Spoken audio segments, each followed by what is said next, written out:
venomized... Iron Man? That's a thing. No, that one already exists. Yeah, It's really cool. He's got blasters under his hands. Hey. Go look it up on Amazon. No, I think maybe venomized... Luis from Ant-Man. So I have Luis. I have the entire ex-con crew in their office with the tiny desk for Scott. Oh my gosh. Like, because they sell those sets. I got Justin Hammer, Sam Rockwell, and then I have Sonny Birch because I want a Walton Goggins pop. Only if he has the little tiny building, though. Oh, yeah. Or a plate of food. His bad food. I think venomized wasp would look cool. Ooh, she'd be neat. Yeah. All right, so we got those. And last but not least, what's Ant-Man's favorite food? Ooh, this is tough. I don't know. You have an answer. Cereal. Cereal? Because that's when you watch him, he's just eating cereal. And when he's at house arrest, he's not a culinary guy. You never see him really into food. So I think he'd just be munching on cereal. Yeah, I think he'd probably just get like a delivery pizza. Yeah. It's easy. Yeah. He doesn't have to worry about it. He doesn't really care. He's not going to cook. And he said he wanted to take his daughter somewhere so they ate so much that they would barf all day. And then he spit out the cards. Oh, ice cream. Because he loves Baskin-Robbins. Jenny's ice cream. Ooh. So ice cream and cereal. He doesn't care much about health. And pizza. He would he would just microwave things, you think? Yeah, I think. Or just order out, like takeout. Because he was on house arrest for a long time and you never saw him cooking. He did other things. Close-up magic. How'd you do that? He built indoor roller coasters. The more I watch Ant-Man the Wasp, the more I realize how rich it is with side jokes. It is super funny and detailed. We were watching it the other day. I don't understand why people don't like it as much as other movies. Mania. It's just, preconceived notions. We really appreciate a detailed comedy, unlike others. It's very... I know Edgar Wright was supposed to pen the first script, but we like that kind of comedy. That's right. Just not on the day, written out. Because they had to write that wardrobe joke. Oh, yeah. Oh, or let's discuss what you want to say. Yeah. The slutty dolphin trainer from Spy. It's one of my favorite comedies. I gotta ask that guy that question on Twitter. Ooh, did I tell you this?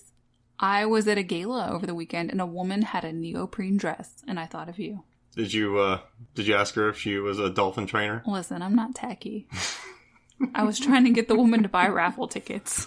So, alright, I was thinking about this, Meg, and to prevent this from being an and then podcast where we just jump around, are there certain things you want to tackle about this movie? Because, listen, It's 3 hours long, and walking out of the theater, I feel like I retained about 60% of it, because there's so much. So that, I think I had to think deep, but there's so much that washes over you.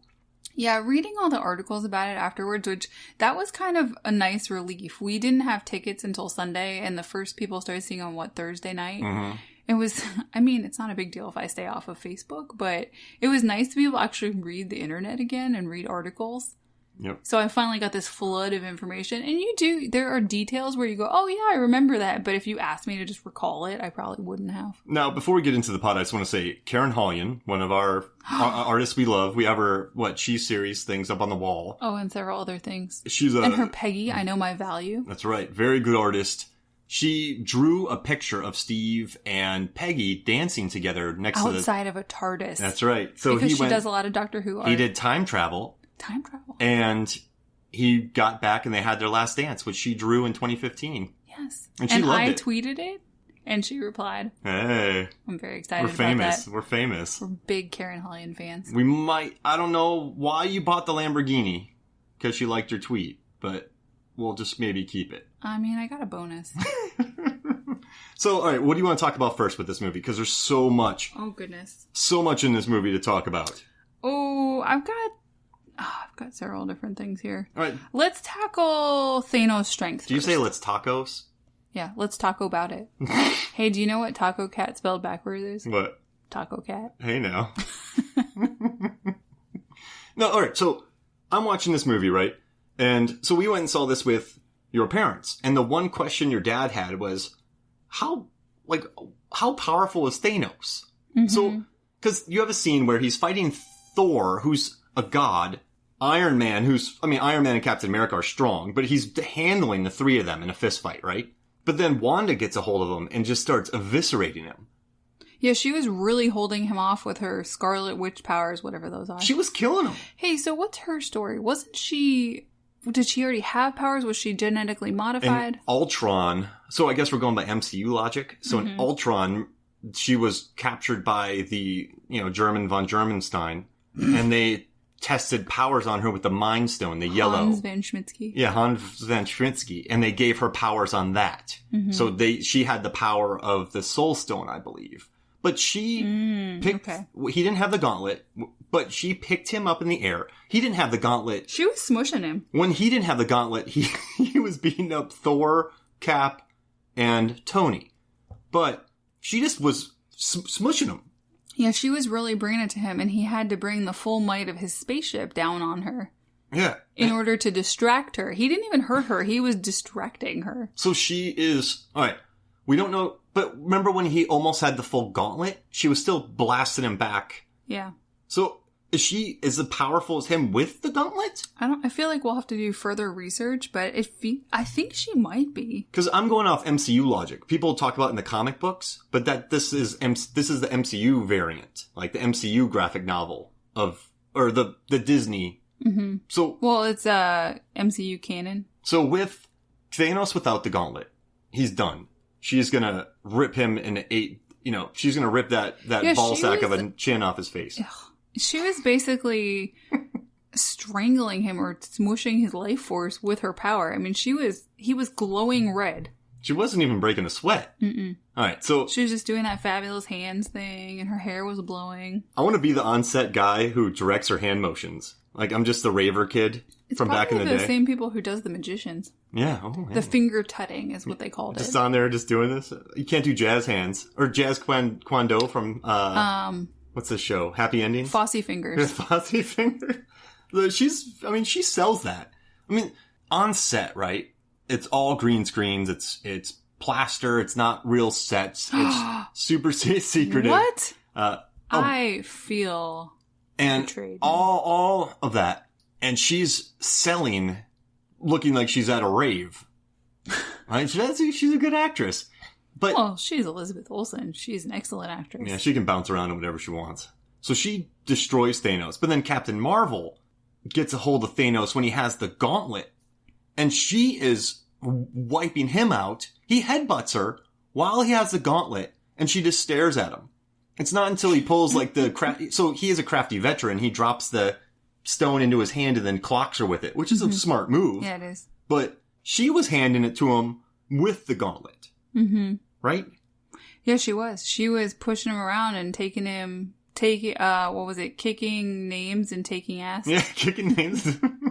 With a bag of Zorg nuts in her hands. Man, she was so funny. We saw Palm Clementif Mantis at DragonCon last year, and she was just delightful. Yeah, she's the best. She just wants to open up a bakery and flower shop and do yoga, right? In France. Yeah, and she talked about the perfect baguette. Oh, Captain Marvel. So I know that people have had feelings about this, but I sort of felt, I don't know. I agree and disagree with some of the feelings around Captain Marvel. What are the feelings? That she was a bit of a plot device. I mean, really, she just comes into the movie to rescue Tony because he's the one who solves the question, and they go through all of the time heist and all that stuff because he figured it out. Time heist. He's the genius. I don't know what the MCU is going to do without him, but they'll figure it out, I'm sure. Lots of smart people. Yeah. She is a bit of a plot device. Yes, she's strong, but I do think they came up with a smart way to defeat her by him hitting her with the Power Stone. Yeah. But that's how powerful she is. It's awesome. At the same time, to me, I disagree about not featured. People didn't like that she wasn't featured because she just had a movie, but this was about saying goodbye to the first set of movies. Yeah, the first, 6 originals. Mm-hmm. And I'm okay with that. I mean, one of the articles out there talked about the best and the worst thing about this movie were the fact that it wasn't concerned with non-fans. Yeah. And that's okay, because why are we here if you're not a fan? Why would you sit through a 3-hour movie if you weren't a fan of this? Thank you for the inside jokes and the laugh and the tears and all that stuff, because now maybe some new fans can come in and watch new movies with fresh eyes. It wasn't about them. Yeah, and also, Captain Marvel, I don't know, she filmed this before she filmed Captain Marvel. So, I mean, that's the logical side of it. Obviously, she wasn't fleshed out yet, but on the other side, I really don't feel like she had to be featured, because how much could you feature people who weren't the core of the movie. She had one movie. I mean, this is about featuring Tony, Cap. I mean, how many core characters were in this movie? Like all of the main 76? I mean, we could break it down right now, and it's a lot. How much time can you really give these people? I've seen so many complaints about this one not featured and that one not featured, and we get the moment we want here, and just, I mean, what? It can't please everybody. Is this a case of Taylor Swift? This is why we can't have nice things? Or do you think there are actual complaints about not featuring certain characters enough? I think everyone has a feeling about everything nowadays. And now, we can put it out there. But listen, it's not Nutella. It can't make everyone happy. Nutella, no one, yeah. But I thought she was cool in it. I liked her. I thought her bringing in the spaceship, great, awesome. No, I loved the moment when they were doing the little hologram meeting. Yeah. And Black Widow was in the broken down Avengers headquarters, and she goes, listen guys, it's great that you've got problems to deal with, but I'm dealing with this same set of issues in every other universe, so I'm busy and there's one of me. I love that. I like that. That's how I feel most of the time at work. I mean, all of you have your drama and your emergencies, but I have to work on my job first, then I can help you with your problems. Yeah. She comes in at the moment that matters. So, I mean, I was happy with it. A lot of people had complaints. Well, but whatever. People complain. People complain about everything. Now, we'll move on to some other characters, but I just got to tell you real quick that they featured a hot tub time machine reference in this movie, which is amazing. Said by Don Cheadle, right? Don Cheadle said it. Yeah. Isn't that the best? Didn't we mention that before we went to see the movie? Yeah, I hope there's a hot tub time. I mean, that'd be awesome if Craig Robinson and John Cusack popped up. Oh, we were listing off time travel movies. Now, one other thing about this movie is I kind of feel like Nebula has the biggest arc of non-core Avengers. So you got Fat Thor, you got Cap, you got Tony. I really thought they would just undo that at some point, and they didn't. They stuck to it the whole movie. Hawkeye, Hulk, and Natasha. But Gamora, she's kind of the heart and soul of this movie. In the beginning, she gives... Oh, Nebula. Yeah, sorry, I'm mixing them up. But Nebula, played by Karen Gillan. She's cool. Who is an amazing Doctor Who alum. Yeah, she's great. But so she gives, in the beginning, she's playing football with Tony. That's a really fun moment. The paper that was football. Cute. Yeah, when he lets her have a taste of winning and she wants to keep playing. Yeah, she's like, I enjoyed that. Because she's probably never done that in her life. And then she gives him the rest of the food that she has. And when they land on Earth, she sits with Rocket and they hold hands. Her and Rocket Raccoon are holding hands. Yeah, I really like Nebula, and I don't know. I do feel like she got a little bit of disservice in this movie. But from the very ending. Mm-hmm. Yeah. I mean, her Gamora should have killed Thing. I don't care how it ended because I love Tony getting the snap. I know. Tony, he's earned it. That was a tough thing for me. I've gone back and forth in my head on this and with other people I've talked to, and it is satisfying that Tony is the one who snaps, and you know the consequences of that because Thor could barely even handle it. Or not Thor. Hulk could barely handle it. But you and I talked, and I really do feel like it would have been just as satisfying to have Gamora and Nebula kill him, because even though it's 2014 Gamora, not ours, he's done horrible things to them their whole life. He killed half of Gamora's civilization and kidnapped her as a child and made her an assassin. He's tortured Nebula and made her this thing, made her feel like she had to please him, even though he was torturing her. I think they earned his death. Yeah. I guess the one person that you don't mind doing it is Tony, because REJ is the MCU MVP. He's my favorite. Iron Man's my favorite. Oh, I know.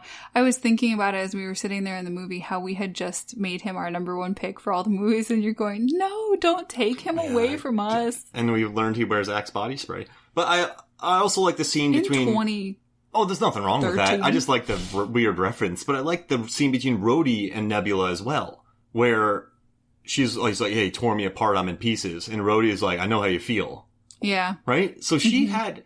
And then she kills her past self, reunites with her sister, and when she has the gauntlet in her hands, she hands it over to Hawkeye. I did love that Gamora believed her. She said, what happens to us in the future? And she believes her because Gamora, even in 2014, already wanted that for them. Yeah. And that I thought was really nice. They had a good arc on that, and then they kind of disappeared. But once again, this is about the original Avengers. It is, and I think that some people lose sight of that. There are so many elements and so many things going on. It's difficult to service every single thing and include all the jokes that they did. I mean, there's so many funny little asides, like Korg wearing Taika Waititi's pineapple jumpsuit thing from the Thor premiere. There's no way that these guys could have made a movie that every single